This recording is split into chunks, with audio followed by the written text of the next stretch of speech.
She looked me up and down like I didn't belong. Her smile was fake, her tone sharp. "Try not to embarrass yourself," she whispered. Everyone at the table laughed, even him, my ex. But then the waiter walked up, looked straight at me, and said, "Your table, Senator." And just like that, the laughter stopped. She choked on her champagne. He dropped his gaze. And for the first time in years, I didn't feel small. I felt powerful. My name is Isla Merrick. I'm 34 years old, a U.S. Senator, and someone most people in that engagement party never thought they'd hear about again, including my ex. A few years ago, I was just another woman with a broken heart and an apartment full of cardboard boxes. I had just left Mason Carver, the man I thought I'd marry. We were college sweethearts. I followed him to the city, helped him build his startup, stood by him when things went bad, and then I found out he had been cheating on me. Not once, not with one woman, with several. While I was busy helping him fix his life, he was out ruining mine. I moved out the same week I found the messages on his laptop. No screaming, no drama, just silence and a locked suitcase. He didn't fight for me. He didn't even try. I stayed away from everyone who knew us. I didn't want sympathy or gossip. I just wanted to rebuild. I started over with nothing, just a job at a local community office and a stack of bills. But working with real people, listening to their problems, solving them, that gave me something stronger than love. It gave me purpose. Fast forward 5 years, and I've gone from that little office to working on major policy. I helped pass bills that saved schools, supported families, and improved healthcare. I ran for state office and won. Quietly, steadily, I built a career that mattered, and I never once posted about it. No Instagram wins, no Twitter fights, just real work behind the scenes. I didn't want to be seen. I wanted to make a difference. The only person who kept me grounded through all this was my younger brother, Leo. He's 29, funny, protective, and the only one who still calls me Izzy. He knew how much Mason had hurt me and how hard I had worked to move past it. One morning, Leo walked into my kitchen holding a cream-colored envelope like it was a piece of trash. "You got mail," he said, tossing it on the table. It was an invitation, Mason and Aubrey's engagement party. I stared at it for a long time. It wasn't even handwritten, just my name printed coldly under guest of honor. What a joke. Leo leaned over my shoulder. "You're not actually thinking of going, right?" "I wasn't," I said, "but now I kind of am." "Why?" he asked. "You don't owe them anything." He was right. I didn't owe Mason closure or Aubrey attention, but something inside me wanted to go, not to show off, not to prove anything, just to show up for me. "I want to see how it feels," I said, "to be in the same room and not feel less than." Leo smirked. "Well, wear something that shuts everyone up." I laughed, but deep down, I was nervous. The thought of facing them again made my stomach turn, but I reminded myself I wasn't the same woman who walked away years ago. I was stronger now, calmer, sharper. I wasn't the ex. I was Isla Merrick, a woman who built a new life, not out of spite, but out of strength. And so I circled the date on my calendar, August 12th. I was going to the party, not to make a scene, just to stand there with my head held high and let them see what they lost. The evening of the engagement party arrived faster than I expected. My hands were steady, but my stomach felt tight the moment I zipped up my dress. I chose a simple navy blue gown, clean lines, no flashy cuts, just elegant. The kind of outfit that didn't shout for attention, but demanded respect. My hair was pinned back, my makeup light. I didn't want to look like I was trying to prove something. I wanted to look like I had nothing left to prove. Leo picked me up, dressed in a charcoal suit with a crooked tie. "You sure you're ready for this?" he asked as he started the car. "Not really," I said honestly, "but I'm going anyway." The venue was an upscale garden club in the heart of the city. Flowers, string lights, soft jazz in the background. Everyone looked polished and expensive. As we stepped through the gates, I felt their eyes. I knew most of them by face, if not by name. Old classmates, mutual friends, people who had known me only in connection to Mason. Some did double takes. Others whispered behind glasses of champagne. It didn't take long before someone approached with that fake surprise tone. "Isla, wow, I didn't expect to see you here," one woman said, eyes scanning me from head to toe. "Neither did I replied, smiling. "But here I am." I stayed close to Leo, who was already helping himself to shrimp cocktail and keeping a watchful eye on anyone who looked like they might say something slick. But I didn't need protection. I'd faced harder rooms than this. Still, I couldn't stop the tight feeling in my chest. I was trying to be calm, but every second made me feel like I was being watched, weighed, measured. And then I saw him. Mason. He was across the garden near the bar, laughing with a few friends. He looked almost the same, sharply dressed, confident posture, the same slight smirk I remembered. But when he turned and saw me, he froze. Just for a second. A flicker of recognition, surprise, and something else. Guilt, maybe? He gave me a small nod and then looked away. I didn't flinch. I kept my face still and neutral. I wasn't there for him. I was there for me. A few minutes later, she appeared. Aubrey. Blonde hair in perfect curls, a sparkling white dress far too close to a wedding gown, and that confident strut of someone who thought she already won. She made her way around the garden like it was her runway, and then she saw me. Her eyes narrowed slightly, and she gave me the kind of smile people give just before they throw a punch. She walked over slowly, holding a champagne flute in one hand, and leaned close enough that I could smell her expensive perfume. "Wow," she said, glancing at my dress. "Didn't expect you to show up. Brave of you." I stayed quiet. She tilted her head. "Try not to embarrass yourself tonight, okay?" Before I could say a word, a man nearby laughed, loud enough to echo. Others joined in. It wasn't just what she said. It was how she said it.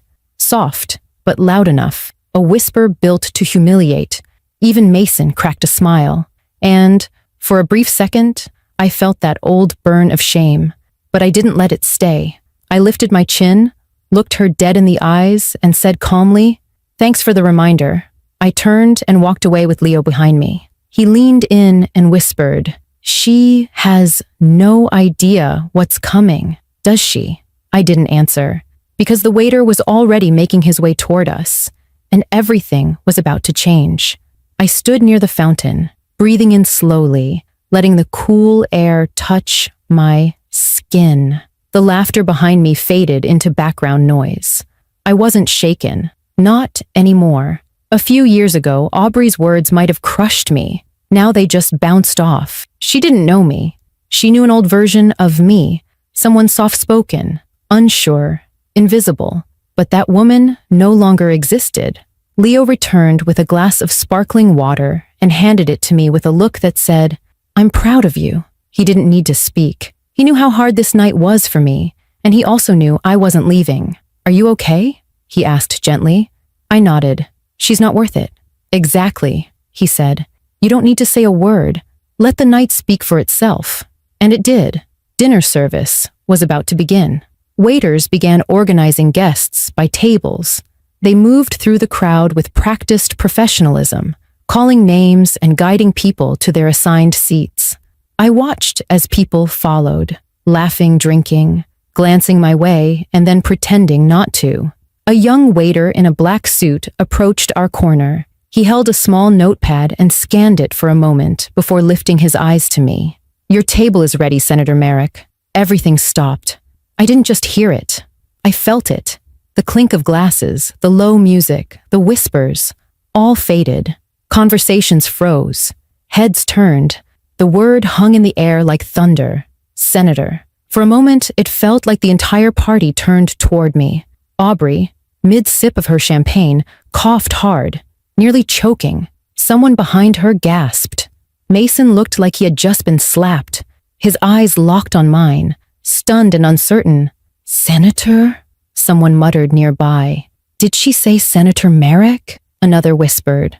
Aubrey tried to recover, dabbing her mouth with a napkin. Her voice was quieter now. "Wait, you're a senator?" I looked at her calmly. "I am."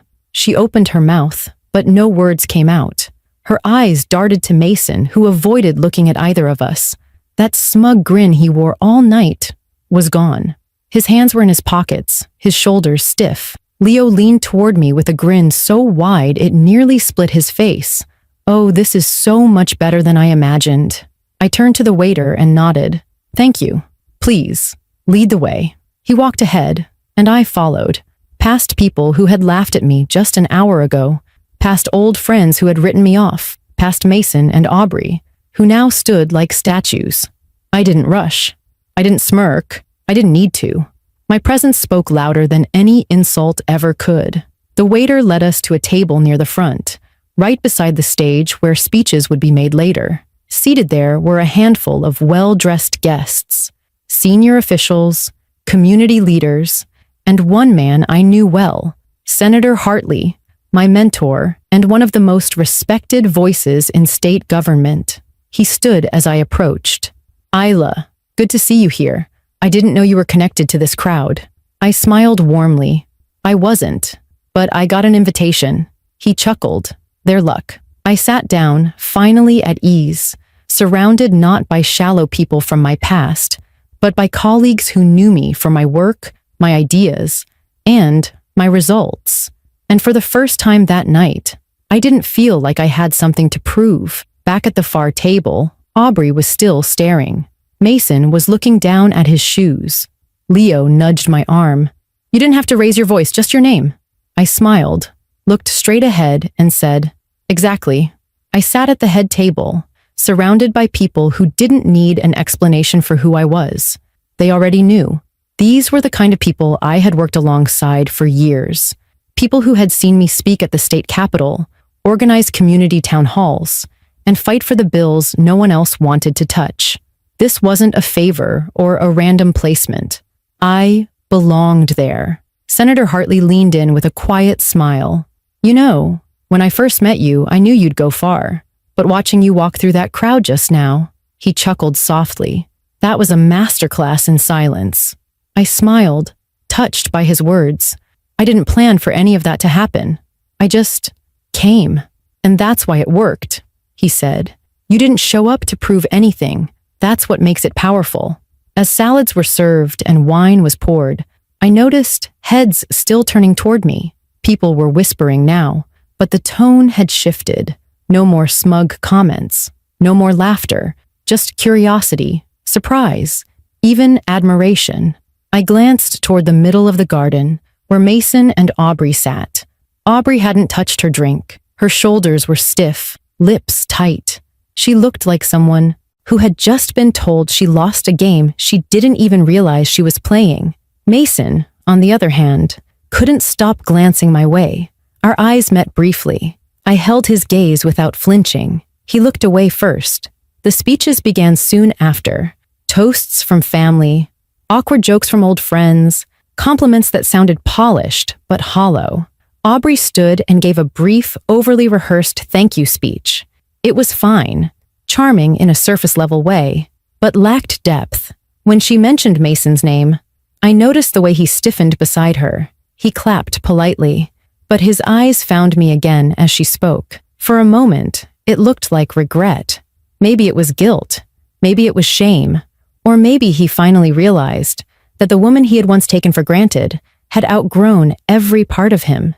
There was no satisfaction in watching him squirm, just peace. I wasn't angry anymore. I didn't need revenge, because I had everything I ever wanted: self-respect, purpose, and a life that felt like mine. Toward the end of the evening, a few guests came over to say hello.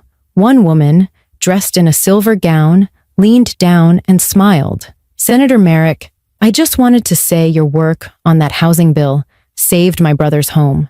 I never got to thank you properly." Her voice cracked slightly as she spoke. I reached for her hand. "You just did." Others followed. A retired teacher who recognized me from a school board hearing. A nurse who'd watched one of my interviews on healthcare funding. Not one of them mentioned Mason. Not one of them treated me like the X. I was just Isla, Senator Isla Merrick. At that moment, I realized something that stunned me. I was grateful Mason had hurt me. If he hadn't, I never would have been forced to start over. I never would have dug deep, fought harder, or learned just how strong I was without him. Leo joined me again and whispered, "Well, you definitely didn't embarrass yourself." I laughed, finally relaxed. "No, I think I made it through just fine." He smirked. "They'll be talking about this night for a long time." And maybe they would. Not because I made a scene, not because I gave some fiery speech, but because I showed up, stood tall, and let my success speak for itself. That was the moment everything changed. Not just for them, but for me. I didn't need to look back anymore, because I had already arrived. The night ended slowly, as these kinds of events often do, music winding down, laughter turning soft, guests quietly slipping out after hugs and polite goodbyes. I stayed a bit longer, not because I had to, but because I wanted to savor it. Not the awkward stares or the shifting gazes. I wanted to remember the calm, the feeling of sitting at a table where I was respected not for who I used to be, or who I was attached to, but for who I had become. Leo and I finally made our way to the car. The night air was cooler now, brushing against my skin like a soft reminder that the hard part was over. We didn't talk for the first few blocks, just silence, the kind that isn't heavy anymore, the kind that lets you think. "You were incredible," he said finally, glancing at me from the driver's seat. "I didn't even do anything." I replied with a quiet laugh. "Exactly," he said. "You didn't have to." That stayed with me. We stopped at a gas station on the way home, one of those little corner stores with blinking lights and a half-broken ice machine outside. While Leo filled the tank, I went inside and grabbed 2 bottles of water and a pack of sour candy we used to eat as kids.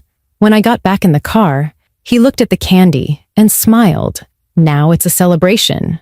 As we drove back, I thought about everything that had led to this moment. The heartbreak, the long nights working 2 jobs, the rejection letters from political offices, the campaign I ran with barely any money, knocking on doors myself, explaining who I was and what I stood for. None of it was easy. None of it was glamorous. But it was real. People often assume success looks like confidence and applause.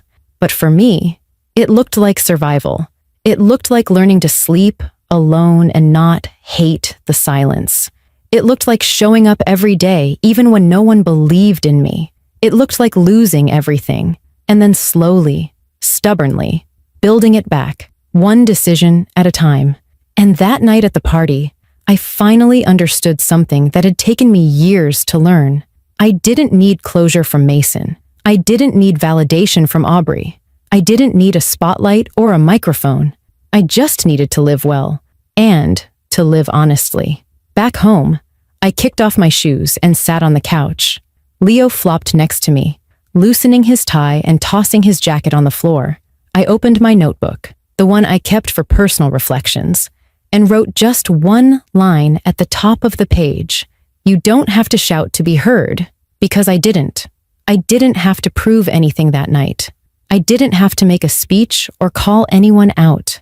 My presence did all the talking. My story, quiet, strong, and steady, spoke louder than revenge ever could. That was the real power. Not revenge, not pride, just peace. Peace in knowing I was no longer the girl crying in a half-empty apartment over a man who treated her like an option. I was a woman who held her ground, who earned her place, who turned pain into purpose. And what mattered most wasn't that I had a title. It wasn't the word senator or the table they finally gave me. It was that I had walked into a place where I was once broken, and I walked out whole. That's what they'll remember. Not what I wore, not the moment the waiter said my name, but the silence that followed. Because in that silence, something shifted, not just in them, in me. That's the thing people forget. Healing doesn't look like a grand ending. It looks like showing up, standing still, smiling when they expect you to cry, holding your head high when they try to drag you back down. I didn't embarrass myself. I reminded them who I was. And more importantly, I reminded myself.